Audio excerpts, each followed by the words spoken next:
करना चाहते हैं। समय से पहले अगर आप लोन का भुगतान कर रहे हैं तो नॉर्मली एक प्रीपेमेंट चार्ज होता है। योर मनी सिर्फ CNBC आवाज पर।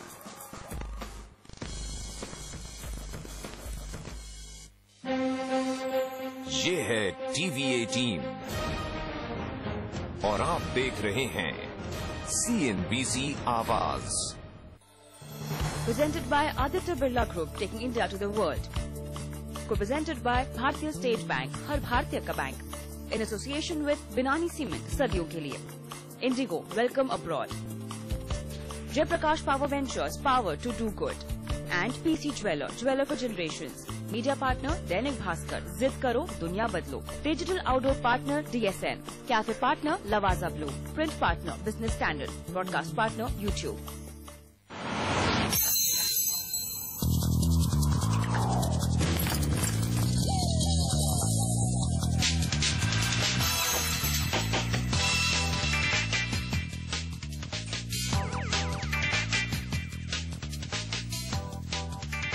नमस्कार, स्वागत है आपका बजट पर हमारी खास पेशकश आपका टैक्स में। इस खास कार्यक्रम में अगले 1 घंटे तक हम टैक्स से जुड़े हर छोटे बड़े सवाल का समाधान पेश करेंगे। बजट के बाद किस तरह से आपकी टैक्स लायबिलिटी बदल जाएगी, आपकी जेब में पैसे आएंगे या फिर जाएंगे और आप कितना टैक्स बचा पाएंगे, इन सारे सवालों के जवाब देंगे हमारे टैक्स गुरु सुभाष लखोटिया। हम लेंगे देश भर से आपके सवाल। हमारे रिपोर्टर मुंबई, दिल्ली, चंडीगढ़ और अहमदाबाद में मौजूद हैं टैक्स पेयर्स के साथ। इसके अलावा हम फोन पर भी देश भर से लोगों को अपने साथ जोड़ेंगे। लेकिन इसके पहले कि हम सवाल जवाब का सिलसिला शुरू करें, लखोटिया जी, मैं आपसे जानना चाहूंगी, इस बार बजट में क्या आपको कुछ भी अलग लगा या फिर सबसे अलग क्या लगा? मुझे तो ये लग रहा है कि इस साल बजट आने के बाद से टूरिज्म इंडस्ट्री पे असर आने वाला है। पर आप कहेंगे पूरे बजट में कोई ऐसा रद्दी प्रावधान नहीं है जिसकी वजह ट्रैवल और टूरिज्म में फर्क आए।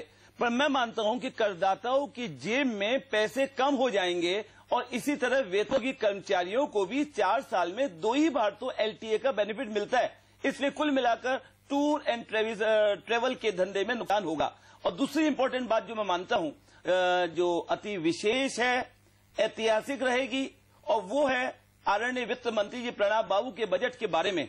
आप चकरा गए होंगे कि ऐसी कौन सी बात है, पर मेरा मानना है ऐतिहासिक बात रहेगी। और वो बात यह है कि वित्त मंत्री जी ने ऐसा बजट पेश किया जिसकी शेल्फ लाइफ मेरे हिसाब से सबसे कम समय की रहेगी। जी हां, मेरे कहने का मतलब है कि वित्त मंत्री जी ने जो कल बजट पेश किया, ढेर सारे प्रावधान किए, 113 अमेंडमेंट्स इनकम टैक्स और वेल्थ टैक्स में प्रस्तुत किए, परंतु उनकी शेल्फ लाइफ अर्थात उनका कार्यकाल केवल 1 साल ही रहेगा मैक्सिमम। क्योंकि दोस्तों, आपको विदित ही है कि अगले साल से तो डायरेक्ट टैक्स कोड आने वाला है। तो ये भी एक इतिहास हो जाएगा कि बजट के प्रावधान केवल 1 साल के लिए सीमित रहेंगे। लखोटिया जी, टैक्स स्लैब में तो थोड़ा बदलाव किया गया, लेकिन इन्वेस्टमेंट लिमिट में कोई खास बदलाव नहीं किया गया। ऐसा क्यों हुआ? मतलब यहाँ थोड़ा करना चाहिए था ना। 1 लाख तो हम अभी ऑलरेडी उस पर छूट मिलता है, थोड़ा हम 20,000 इंफ्रा बॉन्ड पे भी मिल जाता है, 15,000 इंश्योरेंस हेल्थ इंश्योरेंस पर। हम उम्मीद करते कि ये थोड़ा अमाउंट थोड़ा और बढ़ा दिया जाए तो हमारे लिए बड़ा फायदे का बात होता है। थोड़ी विचित्र सी बात है, आप बढ़ाने की बात कर रहे हैं। यहाँ तो सारे भारत के अंदर परेशानी ये हो रही है कि जो 31 मार्च 2012 में जो हमारे इन्वेस्टमेंट के इंस्ट्रूमेंट्स अवेलेबल थे इनकम टैक्स लॉ में, जैसे 80C का 1 लाख रुपए और फिर इंफ्रास्ट्रक्चर बॉन्ड का 20,000 रुपए और हेल्थ इंश्योरेंस आदि के लिए 15,000 रुपए, इन 3 प्रावधानों में से, जी हाँ ध्यान से सुनना भैया दोस्तों, मेरी बात अच्छी लगेगी नहीं, मैं जानता हूं आपको मेरी बात गलत लगेगी, शायद आपको, पर गलत नहीं है। क्या हुआ, इस बजट की वजह से अगले वर्ष अर्थात फाइनेंशियल ईयर 2012-13 में टैक्स पेयर्स को, सभी इंडिविजुअल्स और HUFs को 20,000 रुपए का जो एक्स्ट्रा टैक्स बेनिफिट मिलता है 80CCF की धारा से, वो बेनिफिट नहीं मिलने वाला है। नहीं मिलने वाला है ये बेनिफिट। चकरा जाएंगे आप, सोचेंगे क्या गलत तो नहीं बोल रहे हैं टैक्स गुरु, पर हमको देखना पड़ेगा, पूरा बजट पढ़ना पड़ेगा। बजट में आयकर की धारा 80CCF में बिल्कुल भी बदलाव नहीं है। जब बदलाव नहीं है तो शायद दोस्तों आप सोच रहे होंगे बदलाव नहीं है तो चलो वही 20,000 तो मिलेगा, पर बिल्कुल नहीं मिलेगा। मैंने जरा ठीक से अध्ययन किया आयकर धारा का, अगर हम धारा 80CCF की तरफ ध्यान से पढ़ें और देखें तो हम पाएंगे कि ये प्रावधान केवल असेसमेंट ईयर 2012-13 तक अवेलेबल है। कहने का सीधा मतलब है दोस्तों 31 मार्च 2012 तक अर्थात करंट फाइनेंशियल ईयर में आप इंफ्रास्ट्रक्चर बॉन्ड में निवेश करेंगे तो डेफिनेटली 20,000 का बेनिफिट मिलेगा। किंतु ये मत सोचना कि ये बेनिफिट अगले वर्ष के लिए मिलेगा। इसका मतलब क्या हुआ? इसका मतलब सुन के कई हमारे दर्शक के लो बीपी भी हो सकता है, क्योंकि 20,000 रुपए पे टैक्स की छूट नहीं होने का मतलब हुआ 2,000, 4,000 या 6,000 रुपए तक का टैक्स ज्यादा लगना। जो बचत आज हम कर पाते हैं इसमें निवेश करने की वजह से वो बेनिफिट हमें अगले साल से नहीं मिलेगा। पर हाँ, आप क्यों हमारी तकलीफ सुन रहे होंगे आज वित्त मंत्री जी, तो उनसे हम अनुरोध भी करेंगे, रिक्वेस्ट करेंगे, मिलेंगे और हाथ जोड़ेंगे कि भैया ये तो प्रोविजन हमको अगले साल के लिए दे ही दो ना वित्त मंत्री जी। हो सकता है हमारी बात मान ले, पर जैसे प्रावधान अभी है उसके हिसाब से छूट नहीं मिलेगी नेक्स्ट फाइनेंशियल ईयर में। हम यहाँ बढ़ाने की बात कर रहे थे, उल्टे यहाँ पे तो घट गया ये। चलते हैं दिल्ली अपने संवाददाता श्रीमी चौधरी के पास। श्रीमी, आपके साथ जो लोग खड़े हैं उनके क्या सवाल है टैक्स से जुड़े हुए? जी स्वाति, मेरे साथ कुछ गृहिणियां और वर्किंग लेडीज हैं यहाँ पर। बजट को लेकर इनके मन में काफी उलझने हैं और कई सारे सवाल भी हैं हमारे टैक्स गुरु सुभाष लखोटिया जी के लिए। मेरे साथ अनुपमा है, इनसे बात करते हैं। इनका क्या सवाल है? अनुपमा लखोटिया जी, मेरा सवाल आपसे ये है कि डीटीसी के प्रोविजंस के अकॉर्डिंग टैक्स एग्जेम्पशन लिमिट 1,80,000 थी, जो बढ़ाकर 3 लाख करने की बात की गई थी, बट वित्त मंत्री ने इसे बजट में सिर्फ 2 लाख रुपीस ही किया है। ऐसा क्यों हुआ है और इतना कम राइज क्यों मिला है एग्जेम्पशन लिमिट? बिल्कुल, आपकी बात बिल्कुल सही है और मेरे ख्याल से अगर सारे इंडिया का इस विषय पे पोल कराएं तो 99% सारे भारत के करदाता आपके साथ होंगे कि आखिर वित्त मंत्री जी ने क्यों 3 लाख नहीं किया और क्यों मात्र 20,000 रुपए बेसिक इनकम टैक्स एग्जम्पशन बढ़ा दी।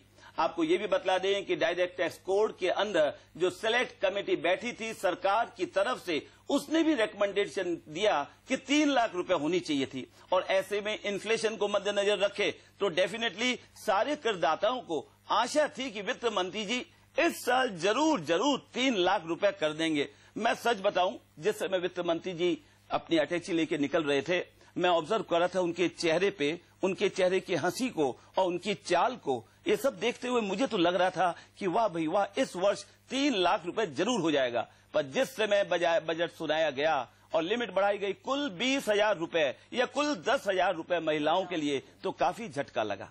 तो ये बताइए लखोटिया जी, जब आपने वो हंसी और वो चाल देखी तब तो आप कुछ और समझ रहे थे, अब उस हंसी उस चाल का क्या मतलब निकाल रहे हैं आप? अब यही तो समझ में नहीं आता है। मैं अपने आप को अपने मानस पट के अंदर जो लगा हुआ स्कैनर है उसको ही कुछ बदलना पड़ेगा कि इतनी बड़ी गलती मैंने आशा नहीं की थी। आखिर मेरी गलती क्या है? मैंने सोचा था सारे भारत की धड़कन, सारे भारत के टैक्स पेयर्स की समस्या, सारे भारत में बढ़ती हुई महंगाई, इन सब को ध्यान रखे तो वित्त मंत्री जी जरूर बढ़ाओ ना एग्जम्पशन लिमिट, ऐसी आशा हमको थी। और विशेष तौर से जब सेलेक्ट कमेटी ने अपनी रिपोर्ट भी फाइनेंस बिल आने के पहले ही पेश कर दी, तब तो आशा होना वाजिब था। चलिए मुंबई का रुख करते हैं। कविता कृष्णन हमारे साथ जुड़ रही हैं और उनके साथ कुछ टैक्स पेयर्स हैं जिनके मन में कई सवाल होंगे। कविता बताइए, क्या है पहला सवाल? जी, हम सागर पार्क सोसाइटी में खड़े हैं। यहाँ पर हमारे साथ कई वर्किंग एग्जीक्यूटिव्स हैं। आपको पता ही होगा कि पिछले साल भर में जब ब्याज दरें बढ़ रही थी तो फिक्स डिपॉजिट्स काफी अट्रैक्टिव एसेट क्लास हो गया था। हमारे साथ एक ब्रोकर है, ये ट्रेडिंग करती है। चंद्रिका, आपका सवाल था, पूछिए। आपका बैठिए। मैं चंद्रिका मुकेश वेकरिया, घाटकोपर अमृत नगर सागर पार्क। मेरा ये सवाल है कि कल जो बजट डिक्लेयर हुआ जिसमें बैंक एफडी में 10,000 तक की छूट दी है, तो उससे मुझे क्या फायदा होगा? जबकि उसको डिवाइड करते हैं 12 महीनों में तो 1,000 रुपया पर मंथ आता है। तो हम जो लेडीज लोग हैं जो इन्वेस्ट करते हैं या जो ट्रेडिंग करते हैं, तो हमको क्या फायदा होगा? मैडम, अभी 2 मिनट पहले आप खड़े होकर सवाल पूछने वाले थे ना, मेरे ख्याल से खड़े होकर ही सवाल पूछ लीजिए, क्योंकि बजट में ऐसे कोई फायदे वाले प्रावधान नहीं है कि आप आराम से बैठ के सवाल पूछ सके। अब आपने बात उठाई ली कि बजट के अंदर बैंक फिक्स डिपॉजिट के ऊपर कितनी छूट मिलेगी। कुछ हमने सुना था चलते चलते 10,000 रुपए, बैंक और छूट, ये 3 शब्द हमने सुन लिए। पर दोस्तों ध्यान रखिएगा, जो छूट मिली है वो है केवल बैंक के सेविंग्स बैंक अकाउंट के ब्याज की राशि। कुल मिलाकर बैंक फिक्स डिपॉजिट में जो भी पैसा रखा हुआ है उस पूरे पैसे पर इनकम टैक्स लगेगा। 1 रुपए भी छूट नहीं है। छूट केवल 3 आइटम, कोऑपरेटिव बैंक का ब्याज सेविंग्स अकाउंट का, बैंक के सेविंग्स अकाउंट का ब्याज और पोस्ट ऑफिस में सेविंग्स अकाउंट रखा उसका ब्याज। तीनों का ब्याज मिला के छूट देगा 10,000 रुपए तक सालाना। किंतु बैंक एफडीआर में अगर हमने 10,000 20,000 रुपए भी रखे, 1,000-2,000 रुपए भी कमाई आए तो उस पर भी इनकम टैक्स जरूर लगेगा। तो चंद्रिका जी, बैंक एफडी के ऊपर कोई छूट ऐसी नहीं दी गई है। सेविंग अकाउंट का जो ब्याज है उसके ऊपर छूट की बात कही गई है। वक्त है एक ब्रेक का। ब्रेक के बाद हम सवाल जवाब का सिलसिला जारी रखेंगे। आप बने रहिए हमारे साथ।